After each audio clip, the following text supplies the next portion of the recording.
ആകാശവാണി. നമസ്കാരം.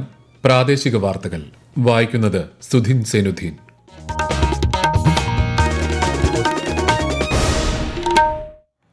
പ്രധാന വാർത്തകൾ.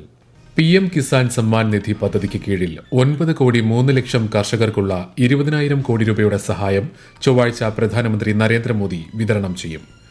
4ാം ലോക കേരള സഭയ്ക്ക് തിരുവനന്തപുരത്ത് സമാപനം. വിഴിഞ്ഞം അന്താരാഷ്ട്ര തുറമുഖത്തെ കസ്റ്റംസ് പോർട്ടായി അംഗീകരിച്ചു. ചരക്ക് നീക്കത്തിന്റെ മുഖ്യ ഹബ്ബായി ഇനി വിഴിഞ്ഞം മാറും. സംസ്ഥാനത്ത് വയോജന കമ്മീഷൻ ഉടൻ യാഥാർത്ഥ്യമാക്കുമെന്ന് മന്ത്രി ആർ ബിന്ദു. 2020 ലോകകപ്പ് ക്രിക്കറ്റിൽ ഇന്ത്യ കാനഡ പോരാട്ടം. യൂറോ കപ്പിൽ ഹംഗറി സ്വിറ്റ്സർലൻഡിനെ നേരിടുന്നു. വാർത്തകൾ വിശദമായി. PM കിസാൻ സമ്മാൻ നിധി യോജനയ്ക്ക് കീഴിൽ 9,03,00,000 കർഷകരുടെ അക്കൌണ്ടിലേക്ക് ചൊവ്വാഴ്ച പ്രധാനമന്ത്രി നരേന്ദ്രമോദി ഏകദേശം 20,000 കോടി രൂപ വിതരണം ചെയ്യുമെന്ന് കേന്ദ്ര കൃഷി കർഷക ക്ഷേമ മന്ത്രി ശിവരാജ് സിംഗ് ചൌഹാൻ പറഞ്ഞു. കഴിഞ്ഞ 10 വർഷത്തിനിടെ ഇതുവരെ 11 കോടി കർഷകരുടെ അക്കൌണ്ടുകളിലേക്ക് 3 ലക്ഷം കോടി രൂപ കൈമാറ്റം ചെയ്തതായും ശ്രീ ചൌഹാൻ ന്യൂഡൽഹിയിൽ മാധ്യമങ്ങളോട് പറഞ്ഞു. ചൊവ്വാഴ്ച നടക്കുന്ന പ്രധാനമന്ത്രിയുടെ പരിപാടിയിൽ പങ്കെടുക്കാൻ എല്ലാ മുഖ്യമന്ത്രിമാർക്കും കത്തെഴുതിയതായി അദ്ദേഹം പറഞ്ഞു. കൃഷി കർഷക ക്ഷേമ മന്ത്രിയായി ചുമതലയേറ്റ ശേഷം കർഷകരുടെ ക്ഷേമവുമായി ബന്ധപ്പെട്ട എല്ലാ സുപ്രധാന വിഷയങ്ങളും മന്ത്രാലയത്തിലെ ഉദ്യോഗസ്ഥരുമായി ചർച്ച ചെയ്തതായും തുടർ നടപടികൾ സ്വീകരിക്കുന്നുവെന്നും അദ്ദേഹം വ്യക്തമാക്കി. 4ാം ലോക കേരള സഭയ്ക്ക് തിരുവനന്തപുരത്ത് സമാപനം. മുഖ്യമന്ത്രിയുടെ മറുപടി പ്രസംഗത്തിന് ശേഷം സ്പീക്കർ AN ഷംസീറിന്റെ സമാപന പ്രസംഗത്തോടെയാണ് സമ്മേളനം സമാപിച്ചത്. കൂടുതൽ വിവരങ്ങളുമായി ആകാശവാണി തിരുവനന്തപുരം ജില്ലാ പ്രതിനിധി രജു കോലിയക്കോട്. 2 ദിവസം നീണ്ടുനിന്ന 4ാം ലോക കേരള സഭയിൽ വിവിധ മേഖലകളിലുള്ള പ്രവാസികൾ പങ്കെടുത്തു. 8 വിഷയാധിഷ്ഠിത ചർച്ചകളും 7 മേഖലാ ചർച്ചകളുമാണ് സമ്മേളനത്തിൽ നടന്നത്. മേഖലായോഗത്തിൽ ആഫ്രിക്കൻ രാജ്യങ്ങളിലെ വിവിധ സാധ്യതകൾ ചർച്ച ചെയ്തു. ഇതിൽ 19 ആഫ്രിക്കൻ രാജ്യങ്ങളിലെ പ്രതിനിധികൾ പങ്കെടുത്തു. വിഷയവൈവിധ്യം കൊണ്ടും നിലപാടുകളിലും വ്യത്യസ്തമായ 10 പ്രമേയങ്ങൾ ലോക കേരള സഭ പാസാക്കി. പലസ്തീൻ ജനതയ്ക്ക് ഐക്യദാർഢ്യം പ്രഖ്യാപിച്ച പ്രമേയമാണ് ഇതിൽ ഏറ്റവും ശ്രദ്ധേയമായത്. 103 രാജ്യങ്ങളിൽ നിന്നും 25 ഇന്ത്യൻ സംസ്ഥാനങ്ങളിൽ നിന്നുമുള്ള പ്രതിനിധികളും 200ഓളം പ്രത്യേക ക്ഷണിതാക്കളും ലോക കേരള സഭയിൽ പങ്കെടുത്തു. കുവൈറ്റ് ദുരന്തത്തിന്റെ പശ്ചാത്തലത്തിൽ ഉദ്ഘാടന സമ്മേളനവും സാംസ്കാരിക പരിപാടികളും സെമിനാറും ഉൾപ്പെടെയുള്ള അനുബന്ധ പരിപാടികൾ ഒഴിവാക്കിയിരുന്നു. കുവൈറ്റ് ദുരന്തത്തിൽ മരിച്ച മലയാളികൾക്ക് അനുശോചനം രേഖപ്പെടുത്തിയായിരുന്നു സമ്മേളനത്തിന്റെ തുടക്കം. സംസ്ഥാനത്ത് മൺസൂൺ സീസണിൽ ഭക്ഷ്യസുരക്ഷാ പരിശോധനകൾ ശക്തമാക്കിയതായി ആരോഗ്യമന്ത്രി വീണ ജോർജ്. ഭക്ഷ്യസുരക്ഷാ വകുപ്പിൽ വിവിധ പേരുകളിൽ അറിയപ്പെടുന്ന പരിശോധനകൾ എല്ലാം കൂടി ഓപ്പറേഷൻ ലൈഫ് എന്ന പേരിലാണ് ഇപ്പോൾ അറിയപ്പെടുന്നത്. ഇതുവരെ ആകെ 3044 പരിശോധനകൾ നടത്തി. ഗുരുതരമായ വീഴ്ചകൾ കണ്ടെത്തിയ 107 സ്ഥാപനങ്ങളുടെ പ്രവർത്തനങ്ങൾ നിർത്തിവയ്പ്പിച്ചു. ജൂലൈ 31 വരെ പരിശോധനകൾ തുടരുമെന്നും മന്ത്രി വ്യക്തമാക്കി. വിഴിഞ്ഞം അന്താരാഷ്ട്ര തുറമുഖത്തെ കസ്റ്റംസ് പോർട്ടായി അംഗീകരിച്ചതായി തുറമുഖ വകുപ്പ് മന്ത്രി VN വാസവൻ അറിയിച്ചു. സെക്ഷൻ 7A അംഗീകാരമാണ് വിഴിഞ്ഞത്തിന് ലഭിച്ചത്. ഇത് സംബന്ധിച്ച് ഗസറ്റ് വിജ്ഞാപനം പുറത്തിറങ്ങി. ഇതോടെ കയറ്റുമതിയും ഇറക്കുമതിയും സാധ്യമാകുന്ന നിയമവിധേയമായി അംഗീകരിക്കപ്പെട്ട തുറമുഖമായി വിഴിഞ്ഞം മാറി. ഇത് സംബന്ധിച്ച് കേന്ദ്ര കസ്റ്റംസ് മന്ത്രാലയം മുന്നോട്ട് വെച്ച മാർഗനിർദ്ദേശങ്ങൾ പൂർത്തീകരിച്ചതിനെ തുടർന്നാണ് അനുമതി ലഭിച്ചത്.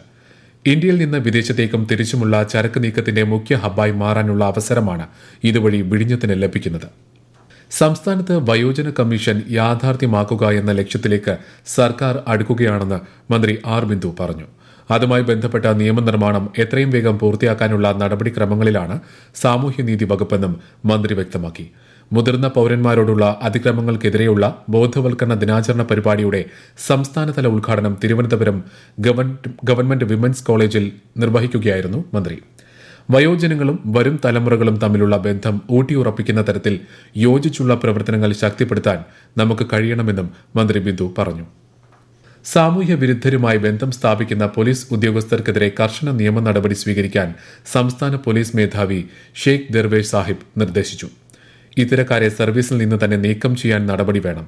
തിരുവനന്തപുരത്ത് പോലീസ് ആസ്ഥാനത്ത് ക്രൈം റിവ്യൂ കോൺഫറൻസിൽ സംസാരിക്കുകയായിരുന്നു അദ്ദേഹം.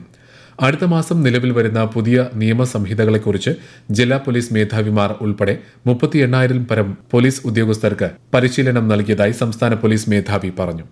വടകരയിലെ വിവാദ വ്യാജ സ്ക്രീൻഷോട്ട് വിഷയത്തിൽ നിയമപോരാട്ടം തുടരുമെന്നും രാഷ്ട്രീയമായി തുറന്നുകാട്ടുമെന്നും ഷാഫി പറമ്പിൽ MP മാധ്യമങ്ങളോട് പറഞ്ഞു. സ്ക്രീൻഷോട്ട് പ്രചരിപ്പിച്ചവർക്കെതിരെ നടപടി വേണമെന്നും അദ്ദേഹം ആവശ്യപ്പെട്ടു. ഈ വാർത്തകൾ ആകാശവാണിയിൽ നിന്ന്. സംസ്ഥാനത്തെ തദ്ദേശ സ്വയംഭരണ സ്ഥാപനങ്ങളിലെ വോട്ടർ പട്ടികയിൽ പേര് ചേർക്കാൻ വെള്ളിയാഴ്ച വരെ അവസരമുണ്ടെന്ന് സംസ്ഥാന തെരഞ്ഞെടുപ്പ് കമ്മീഷൻ അറിയിച്ചു.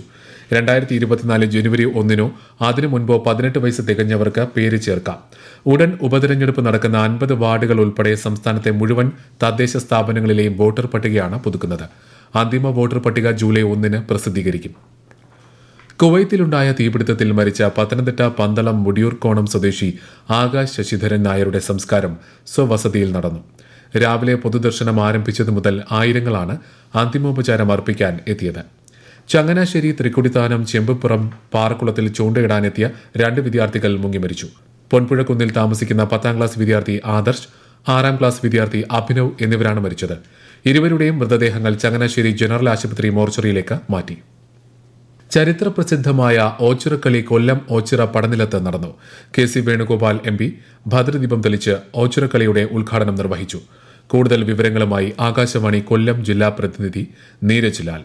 വടിയും വാളും പരിചയമായി പടനിലത്ത് വായ്ത്താരിയോടെ ചുവടുവെച്ച് കുരുന്നുകളും മുതിർന്നവരും കാണികളിൽ കൗതുകവും ആവേശവും നിറച്ചു. ഇടവം 1 മുതൽ കളരികളിൽ ചിട്ടവട്ടങ്ങളോടെ ചുവടുകൾ പരിശീലിച്ച കളിസംഘങ്ങൾ മിഥുനം 1 ഘോഷയാത്രയായി പടനിലത്തെത്തി പ്രതീകാത്മകമായി പോരാടി. കരുനാഗപ്പള്ളി, കാർത്തികപ്പള്ളി, മാവേലിക്കര എന്നീ താലൂക്കുകളിൽ ഉൾപ്പെട്ട 52 കരകളിൽ നിന്നുള്ള 500-ലധികം കളിസംഘങ്ങളാണ് ഇന്നും നാളെയുമായി ഓച്ചിറക്കളി കാഴ്ചവെക്കുന്നത്. കുട്ടികൾ മുതൽ പ്രായമേറിയവർ വരെ യോദ്ധാക്കളുടെ പ്രത്യേക വേഷവിധാനമണിഞ്ഞാണ് വായ്ത്താരി ചൊല്ലി അംഗം വെട്ടുന്നത്. ഐതിഹ്യപ്രകാരം കായംകുളം രാജാവിന്റെ കാലത്ത് നടന്ന ചരിത്ര പോരാട്ടങ്ങളുടെ തുടർച്ചയുള്ള ചുവടുകളാണ് എല്ലാ വർഷവും ഓച്ചിറക്കളിയായി അംഗം കുറിക്കുന്നത്. ഉച്ചയ്ക്ക് കളിയാശാന്മാരുടെ നേതൃത്വത്തിൽ ഘോഷയാത്രയോടെ ആരംഭിച്ച് കരക്കളിക്ക് ശേഷം 8 കണ്ടത്തിൽ പോരാട്ടവും നടന്നു. നാളെയും പടനിലത്തും 8 കണ്ടത്തിലും തകടിക്കണ്ടത്തിലും ഓച്ചിറക്കളി നടക്കും. 2020 ലോകകപ്പ് ക്രിക്കറ്റിൽ ഇന്ന് ഇന്ത്യ കാനഡയും ഇംഗ്ലണ്ട് നമീബിയയും നേരിടും. ഫ്ലോറിഡയിലെ സെൻട്രൽ ബ്രോവാർഡ് പാർക്ക് സ്റ്റേഡിയത്തിൽ രാത്രി 8-നാണ് ഇന്ത്യ കാനഡ പോരാട്ടം. രാത്രി 10:30 സർ വിവിയൻ റിച്ചാർഡ് സ്റ്റേഡിയത്തിലാണ് നമീബിയ ഇംഗ്ലണ്ട് മത്സരം. ഇന്ന് രാവിലെ നടന്ന മത്സരങ്ങളിൽ ദക്ഷിണാഫ്രിക്ക നേപ്പാളിനെയും ന്യൂസിലൻഡ് ഉഗാണ്ടയെയും പരാജയപ്പെടുത്തി. യൂറോ കപ്പ് ഫുട്ബോൾ ചാമ്പ്യൻഷിപ്പിൽ ഇന്ന് ഗ്രൂപ്പ് എ മത്സരത്തിൽ ഇപ്പോൾ നടക്കുന്ന മത്സരത്തിൽ ഹംഗറി സ്വിറ്റ്സർലൻഡിനെ നേരിടുന്നു. ഗ്രൂപ്പ് ബിയിൽ രാത്രി 9:30 സ്പെയിൻ ക്രൊയേഷ്യയുമായി ഏറ്റുമുട്ടും. ഗ്രൂപ്പ് ബിയിലെ മറ്റൊരു മത്സരത്തിൽ അൽബേനിയയെ ഇറ്റലി നേരിടും. വയനാട് പനമരം പരിയാരം പ്രദേശത്ത് കാട്ടാനകൾ ജനവാസ മേഖലയിൽ ഇറങ്ങി. 3 കാട്ടാനകളാണ് പുഞ്ചവയൽ പരിയാരത്ത് സ്വകാര്യ കൃഷിയിടത്തിൽ തമ്പടിച്ചത്. ജനങ്ങൾ ജാഗ്രത പാലിക്കണമെന്ന് വനം വകുപ്പ് മുന്നറിയിപ്പ് നൽകി. ആനകളെ കാട്ടിലേക്ക് തുരത്താനുള്ള നടപടി വനം വകുപ്പ് ആരംഭിച്ചു. തൃശൂർ, പാലക്കാട് ജില്ലകളിലുണ്ടായ ഭൂചലനത്തിന്റെ തീവ്രത റിക്ടർ സ്കെയിലിൽ 3 രേഖപ്പെടുത്തി. രാവിലെ 8:15-നാണ് ഭൂചലനം അനുഭവപ്പെട്ടത്. കുന്നംകുളം ഭാഗവും പാലക്കാട് തിരുമിറ്റക്കോട് ഭാഗവും കേന്ദ്രീകരിച്ചാണ് ഭൂചലനമുണ്ടായത്. ഭൂചലനത്തിൽ ഏതാനും വീടുകളിൽ നാശനഷ്ടം സംഭവിച്ചിട്ടുണ്ട്. ഇടുക്കിയിൽ ഫാം ടൂറിസത്തിന് വലിയ പ്രാധാന്യമാണുള്ളതെന്ന് മൃഗസംരക്ഷണ വകുപ്പ് മന്ത്രി J Chinchu Rani. Kerala veterinary and animal science സർവകലാശാലയുടെ 14ാമത് സ്ഥാപിത ദിനാഘോഷം കോലാഹലമേട് ക്യാമ്പസിൽ നിർവഹിക്കുകയായിരുന്നു മന്ത്രി. ക്ഷീര കർഷകരുടെ ഉന്നമനത്തിനായി ആവിഷ്കരിച്ച 14 പദ്ധതികളും പരിപാടിയോടനുബന്ധിച്ച് നാടിന് സമർപ്പിച്ചു. മലപ്പുറം വള്ളിക്കുന്നിൽ വിവാഹത്തിൽ പങ്കെടുത്ത നിരവധി പേർക്ക് മഞ്ഞപ്പിത്തം സ്ഥിരീകരിച്ചു. 30-ലധികം പേർ വിവിധ ആശുപത്രികളിൽ ചികിത്സ തേടി. പ്രധാന വാർത്തകൾ വീണ്ടും. PM കിസാൻ സമ്മാൻ നിധി പദ്ധതിക്ക് കീഴിൽ 9 കോടി 3 ലക്ഷം കർഷകർക്കുള്ള 20,000 കോടി രൂപയുടെ സഹായം ചൊവ്വാഴ്ച പ്രധാനമന്ത്രി നരേന്ദ്രമോദി വിതരണം ചെയ്യും. 4ാം ലോക കേരള സഭയ്ക്ക് തിരുവനന്തപുരത്ത് സമാപനം. വിഴിഞ്ഞം അന്താരാഷ്ട്ര തുറമുഖത്തെ കസ്റ്റംസ് പോർട്ടായി അംഗീകരിച്ചു. ചരക്ക് നീക്കത്തിന്റെ മുഖ്യ ഹബ്ബായി ഇനി വിഴിഞ്ഞം മാറും. സംസ്ഥാനത്ത് വയോജന കമ്മീഷൻ ഉടൻ യാഥാർത്ഥ്യമാക്കുമെന്ന് മന്ത്രി ആർ ബിന്ദു. 2020 ലോകകപ്പ് ക്രിക്കറ്റിൽ ഇന്ത്യ കാനഡ പോരാട്ടം. യൂറോ കപ്പിൽ ഹംഗറി സ്വിറ്റ്സർലൻഡിനെ നേരിടുന്നു. പ്രാദേശിക വാർത്തകൾ കഴിഞ്ഞു. അടുത്ത വാർത്താ പ്രക്ഷേപണം 7:25-ന്.